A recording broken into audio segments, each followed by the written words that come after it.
சின்ன மருமகளில் அடுத்து என்ன நடக்க போகுதுன்னு வாங்க பார்க்கலாம். சிற்றரசு ராசாங்கத்தை பார்க்கறதுக்கு வீட்டுக்கு வர்றாரு. ராசாங்கம் எல்லாருமே வீட்டில் தான் இருக்காங்க. அப்போ சிற்றரசு எம்எல்ஏ சொல்கிறாரு, நான் புது கார் வாங்கிட்டு வந்திருக்கேன். மாப்பிள்ளை ஆசைப்பட்ட மாதிரியே காரை வெளியில் தான் நிப்பாட்டியிருக்கேன். பூஜையும் போட்டு கொண்டு வந்துட்டேன்.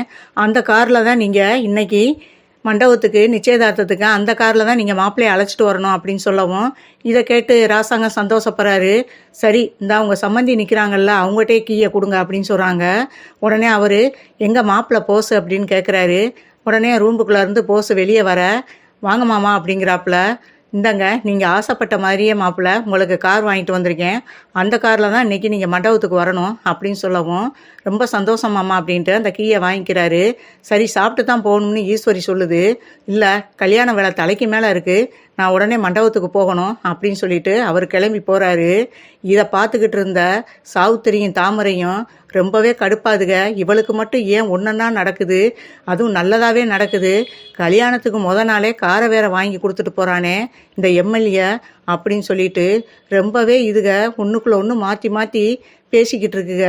ஈஸ்வரிக்கும் சித்ராவுக்கும் சந்தோஷம் தாங்க முடியலை. உடனே போச ரூமுக்கு கூட்டிகிட்டு போய் சித்ரா சொல்லுது, தம்பி, உனக்கு இனிமே நல்ல நேரம் தாண்டா, இன்னையிலேருந்து உனக்கு நல்ல நேரம் ஸ்டார்ட் ஆயிருச்சு அப்படின்னு சித்ரா சொல்லுது.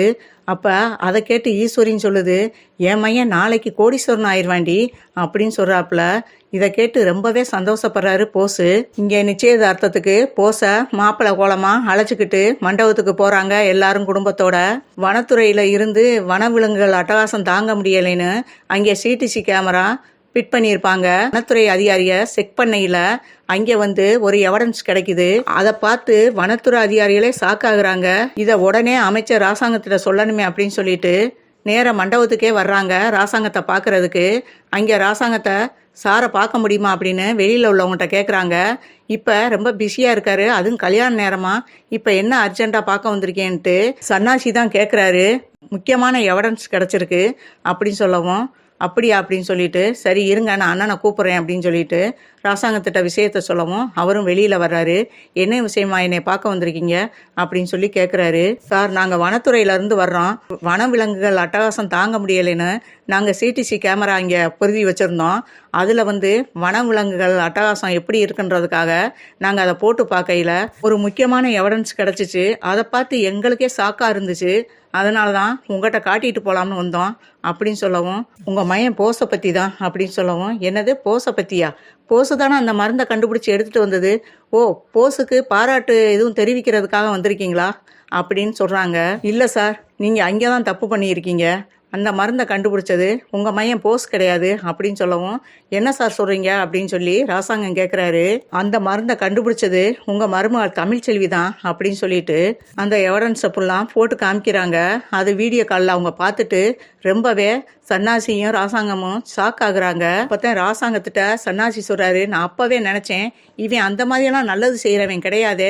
இவன் எப்படி அவ்வளோ தூரம் அந்த காட்டுக்குள்ளே போய், அது எல்லாரும் பயமுறுத்தி அந்த காட்டுக்குள்ளே போனால் உயிரோட திரும்பி வரமாட்டாங்கன்னு சொல்லி இவன் போய் அந்த மருந்தை கண்டுபிடிச்சிட்டு வந்துட்டான்னு சொல்லையிலே எனக்கு இவன் மேலே ஒரு டவுட்டு இருந்துச்சுன்னு. ஏன்னா அவன் அப்படியாப்பட்டவன் இல்லை. ஏன் மயன்றதுக்காக அவனை நான் நல்லவன்லாம் சொல்ல மாட்டேன். கண்டிப்பாக இந்த மருந்தை வேறு யாராவது தான் கண்டுபிடிச்சிருக்கணும். ஆனால் அந்த நேரம் நான் எதையும் சொல்கிற மாதிரி இல்லை. நீங்களும் அவனை ஆகா ஓகோன்னு புகழ்பாடி இப்போ எம்எல்ஏ மகளையும் அவனுக்கு முடிச்சு வைக்க போகிறீங்க. கொஞ்சம் பார்த்து யோசனை பண்ணுங்கன்னு சன்னாசியே சொல்லவும், இதை கேட்டு ரொம்பவே அதிர்ச்சி ஆகுறாரு. சே, இன்னும் இவன் திருந்தவே இல்லையா அப்படின்னு சொல்லிட்டு நிச்சயதார்த்த மேடையில் பொண்ணு மாப்பிள்ளையும் நின்றுக்கிட்டு இருக்காங்க. ஒரு நிமிஷம், ராசாங்கம் சொல்கிறாரு, இந்த நிச்சயதார்த்தம் நடக்காது அப்படின்னு சொல்லி சத்தம் போடுறாரு. எல்லாரும் அதிர்ச்சியா பாக்குறாங்க. எம்எல்ஏ வேகமா ஓடியாந்து, என்ன அமைச்சரே என்னாச்சு இங்க பாருங்க அப்படின்னு சொல்லிட்டு அவருக்கும் போட்டு காமிக்கிறாங்க. அதை போஸும் பார்த்துட்டு போஸு, ஈஸ்வரி, சித்ரா எல்லாரும் பார்த்து அதிர்ச்சி ஆகுறாங்க. இதை கொஞ்சம் கூட எதிர்பார்க்கல. தமிழும் மலரும் ரொம்பவே சந்தோஷப்படுறாங்க. இந்த கல்யாணம் நிற்கணுமேனு அவங்களும் மனசார வேண்டிக்கிட்டு இருந்தாங்க. அதே மாதிரி அவங்க நினச்சபடி கல்யாணமும் நின்றுச்சு.